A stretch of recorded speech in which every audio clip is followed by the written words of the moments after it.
combat operations launched Operation We're Epic. doing what they do best, as they've been doing.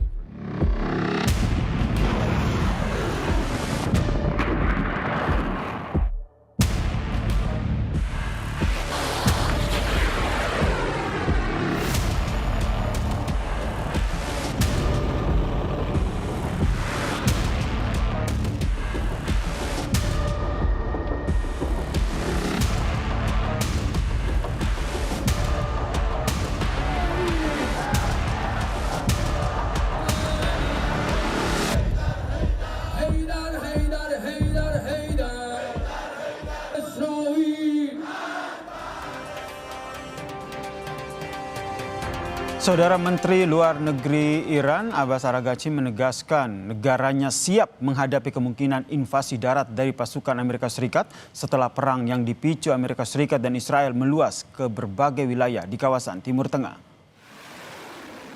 Menlu Irak menolak kemungkinan negosiasi dengan Amerika Serikat dan menegaskan bahwa Iran tidak pernah meminta gencatan senjata. Ia dengan tegas menolak anggapan Iran takut dengan potensi invasi darat Amerika Serikat dan menekankan kesiapan dan kepercayaan diri Iran dalam mempertahankan kedaulatannya. You can see, the quality of our missiles, how much they are upgraded after the last war, because we learned lots of lessons, and we are prepared for any other eventuality, even a ground invasion. Presiden Amerika Serikat Donald Trump membuka kemungkinan pengiriman pasukan darat untuk mengamankan persediaan uranium yang dimiliki Iran. Sejumlah analis militer berpendapat serangan udara saja tidak akan cukup untuk menghancurkan kemampuan militer Iran atau mencegah pengembangan senjata nuklir. Menanggapi hal tersebut, saudara, Trump tidak menapik kemungkinan pengerahan kekuatan darat secara penuh. And I would say if we ever did that, they would be so decimated that they wouldn't be able to fight at the ground level. And at some point, maybe we will. That would be a great thing. But right now, we're just decimating them. But we haven't gone after it. But something we could do later on. Di sisi lain, saudara, Menteri Luar Negeri Tiongkok Wang Yi menyerukan penghentian segera aksi militer yang terjadi antara Iran, Amerika Serikat, dan Israel. Wang Yi mendesak semua pihak kembali ke meja perundingan. Menurutnya, perang Iran seharusnya tidak pernah terjadi dan tidak menguntungkan siapapun. Pernyataan ini disampaikan Wang Yi di sidang tahunan Kongres Rakyat Nasional. Tiongkok menegaskan kekerasan bukanlah solusi dan konfrontasi militer hanya akan menambah kebencian baru serta menimbulkan krisis baru. Menurutnya, kedaulatan Iran dan negara-negara Teluk lainnya harus dihormati dan urusan Timur Tengah harus diputuskan oleh negara-negara regional secara independen. 不应该发生的战争，也是一场对各方都没有好处的战争。中东的历史已经反复告诉世人，武力不是解决问题的办法，兵戎相见只会增添新的仇恨，酝酿新的危机。 Presiden Donald Trump dan wakilnya memberikan penghormatan terakhir terhadap 6 tentara Angkatan Darat Amerika Serikat yang tewas dalam serangan Iran terhadap pusat komando. Keenam jenazah tiba di Pangkalan Udara Dover Amerika Serikat. Para tentara yang tewas bertugas di Komando Dukungan Logistik yang berbasis di Iowa pada 1 Maret saat sebuah drone Iran menyerang pusat operasi taktis mereka di Pelabuhan Suhaiba, Kuwait.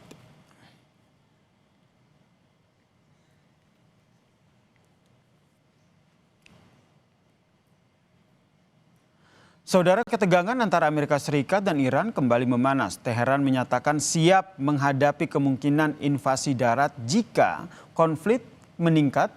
Namun di sisi lain, Donald Trump justru menilai langkah tersebut sebagai sesuatu yang buang-buang waktu.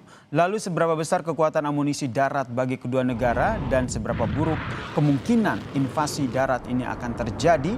Kita bahas bersama dengan dosen ilmu politik Universitas Udayana, Evata Filomeno Borromeo Duarte. Selamat petang, Mas Fata.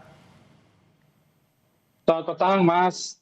Mas Hatta, ini kita masih membahas soal konflik di Timur Tengah.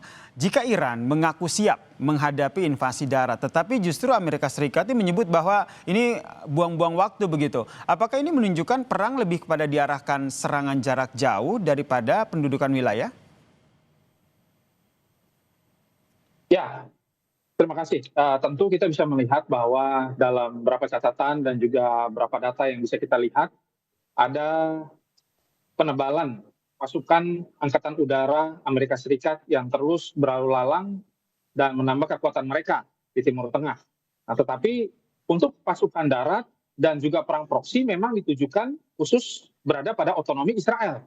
Nah, perang proksi ini memang sudah terjadi dan pasukan Kurdi memang hanya tinggal menunggu ACC dari Amerika Serikat. Tetapi Amerika Serikat memiliki opsi yang lain. Mereka merasa bahwa dan mereka memiliki pengalaman dan juga mereka mengalami satu ketakutan juga dengan invasi darat yang telah mereka lakukan dan gagal di Irak itu sendiri. Sehingga mereka tidak akan menggunakan opsi tersebut dan mereka akan menggunakan bom karpet seperti strategi yang mereka gunakan selama ini dan terbukti sudah hampir kurang lebih 97% di beberapa wilayah di Iran itu yang mengalami damage yang sangat luar biasa yang dilakukan oleh Amerika Serikat dan juga Israel. Demikian. Oke, coba kita breakdown sedikit bagaimana peta kekuatan militer dari Iran dan juga Amerika Serikat. Kita ke Iran dulu. Anda melihatnya seperti apa sehingga mereka dengan PD-nya begitu menantang jika ada perang darat?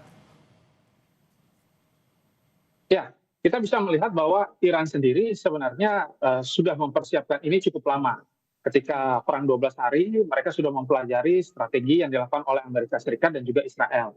Dan hari ini, kesiapan itu tentu dari logistik yang mereka miliki dengan konsepsi swarming yang sangat presisi dan juga serangan rudal yang sangat tepat dan juga ditambah mereka juga memiliki kekuatan ideologis yang menambah semangat masyarakat dan juga persatuan, maka perang total dan mengubah ini menjadi perang atrisi ini sudah terjadi dan Iran sudah lakukan itu.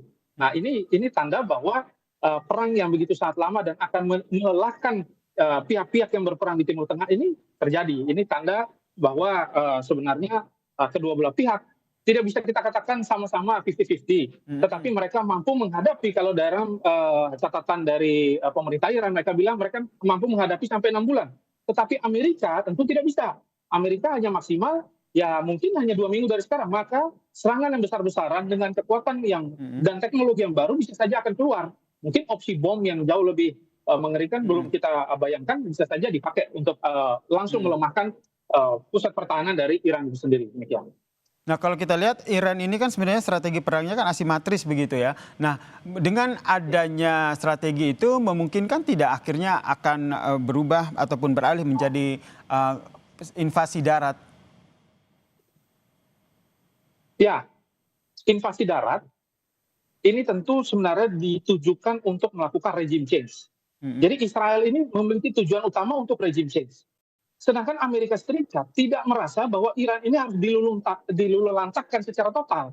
Mereka merasa membangun Iran dari nol adalah satu kesalahan, kalkulasi bisnis yang salah. Kita bisa melihat bahwa Amerika Serikat sebenarnya memiliki konteks untuk memperkuat kepentingan ekonomi mereka. Tetapi kalau Israel berbeda, dia merasa bahwa harus ada penetralisir secara total dengan upaya militer dengan eskalasi yang sangat besar.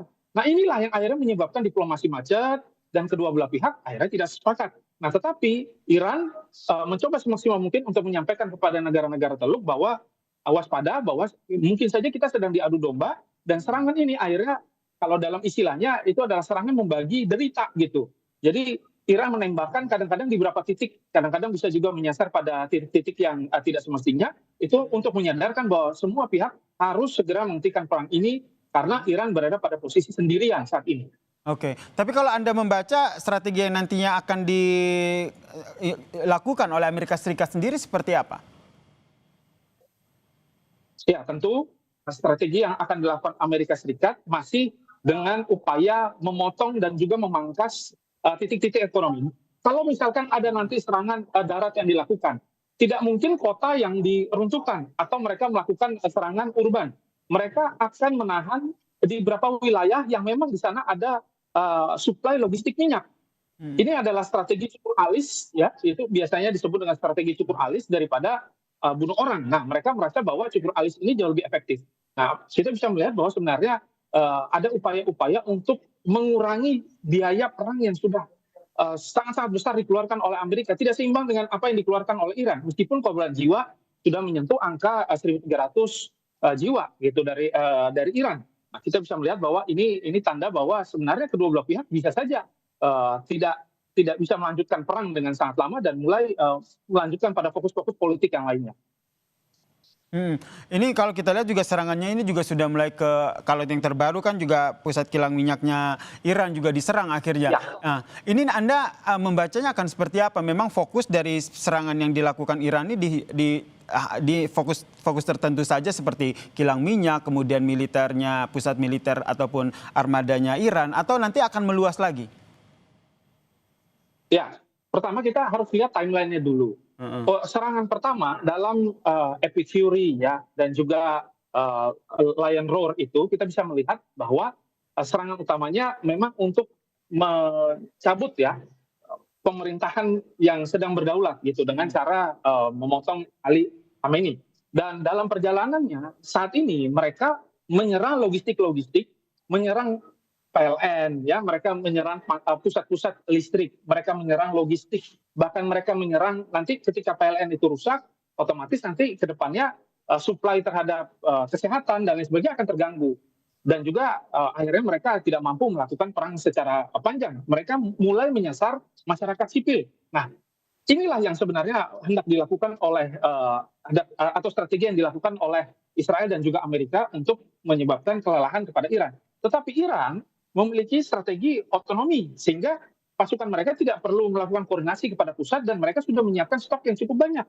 Dan stok-stok ini akan terus ditembakkan sampai akhirnya nanti ke depannya bisa saja negara-negara adidaya seperti Cina dan juga Rusia. Kita bisa lihat bahwa Rusia sekarang sudah mensuplai titik-titik intelijen ya. Mereka menyampaikan bahwa mereka siap menyampaikan di mana saja pusat-pusat pangkalan-pangkalan yang rahasia itu. Dan juga Cina akhirnya dengan diplomasi yang mulai tidak netral lagi dan mereka siap untuk memberikan suku cadang dan juga senjata-senjata baru yang nanti akan digunakan oleh Iran dalam perang ini. Kita bisa melihat bahwa ini akan menjadi kompleks. Sudah 21 negara ikut serta dalam kondisi yang cukup buruk ini. Bisa saja ini melebar semakin kompleks ya. Baik, kita nantikan eskalasinya seperti apa. Yang jelas harapan kita berdamai ya, termasuk Mas Fatah. Ini perang segera berakhir ya, sehingga dampaknya tidak meluas ke global. Terima kasih Mas Fatah telah berbagi perspektifnya di Kompas Petang. Salam sehat. Salam sehat.